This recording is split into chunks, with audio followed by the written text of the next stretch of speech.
Avez-vous déjà remarqué quelque chose d'étrange dans les relations? Dès l'instant où vous cessez de répondre instantanément, dès que vous retrouvez votre énergie, la même personne qui était distante devient soudainement attentive. La personne qui vous ignorait commence à vous remarquer. Et celle qui avait le contrôle total, commence à le perdre. Pourquoi cela se produit-il? Pourquoi votre silence vous rend-il soudainement plus précieux?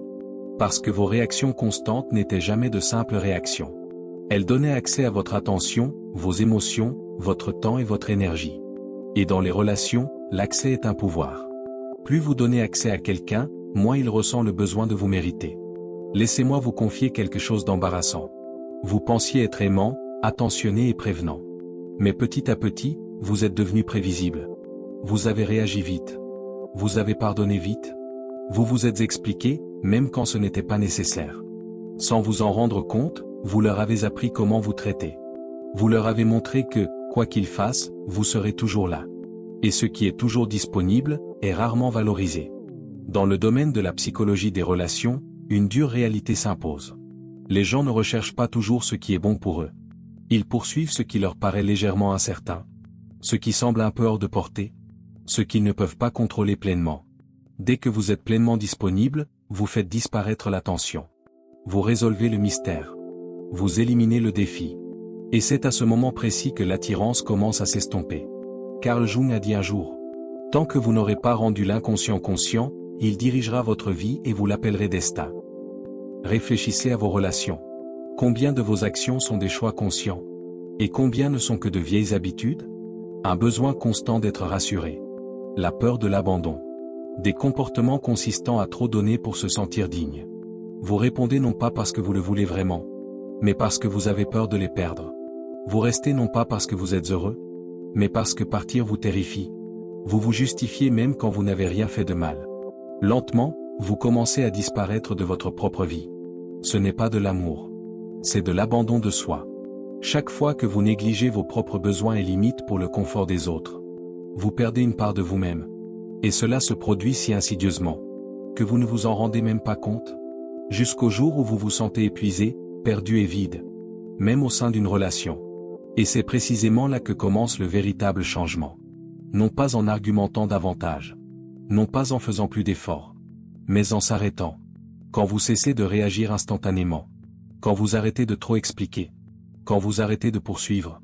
Au début, cela paraît étrange. Le silence est pesant. La distance semble artificielle. Parce que vous avez été conditionné à être toujours disponible. Mais alors, quelque chose d'extraordinaire se produit. Vous cessez de réagir, et vous commencez à observer. Vous commencez à voir clairement. Qui n'envoie des messages que lorsqu'il a besoin de quelque chose? Qui disparaît lorsque vous cessez de prendre l'initiative? Qui s'inquiète ou se met en colère dès que vous retenez votre énergie? Votre silence devient une information. Il révèle tout. Qui se soucie réellement de vous? Et qui se contentait d'utiliser votre énergie. Voici une vérité que la plupart des gens refusent d'accepter.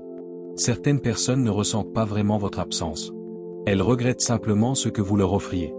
Votre attention, votre validation et votre soutien émotionnel. Supprimez cette source, et leur comportement change instantanément. C'est pourquoi votre silence les affecte autant. Parce que maintenant, ils n'ont plus le contrôle. Mais comprenez bien ceci. Il ne s'agit pas de jouer à des jeux, ni de manipuler quelqu'un pour qu'il vous poursuive. Il s'agit de protéger votre paix, et de reprendre le contrôle de votre vie. C'est là qu'intervient le concept d'individuation de Carl Jung. L'individuation est le chemin vers la plénitude de votre être véritable. Cela implique de se débarrasser du personnage. Ce masque que nous portons pour plaire aux autres. Cette version de nous-mêmes toujours disponible, toujours complaisante, toujours en train de poursuivre. Cela implique de se confronter à ces schémas inconscients. La peur de la solitude, le besoin d'être aimé, la blessure qui pousse à trop donner. Ce processus demande du courage. Il demande de la distance. Il demande du silence. Et surtout, il demande d'accepter d'être mal compris. Quand vous commencez à vous choisir, les gens disent que vous êtes devenu froid. Ils disent que vous avez changé. Ils disent que vous n'êtes plus la même. Mais la vérité, c'est simplement ceci. Vous n'êtes plus une ressource acquise. Vous perdrez peut-être des gens en chemin, mais vous cesserez de vous perdre vous-même. Le véritable amour n'exige pas que vous vous abandonniez. Avoir des limites n'est pas une punition. Vous n'avez pas à rester petit.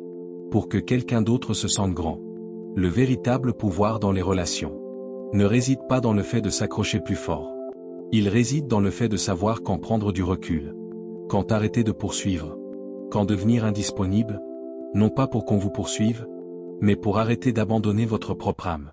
Car dès l'instant où vous cessez de courir après les autres, et commencez à vous choisir, tout change. Vous devenez entier. Vous devenez magnétique. Et vous créez enfin de l'espace. Pour un amour qui vous correspond, et non pour un amour qui vous épuise.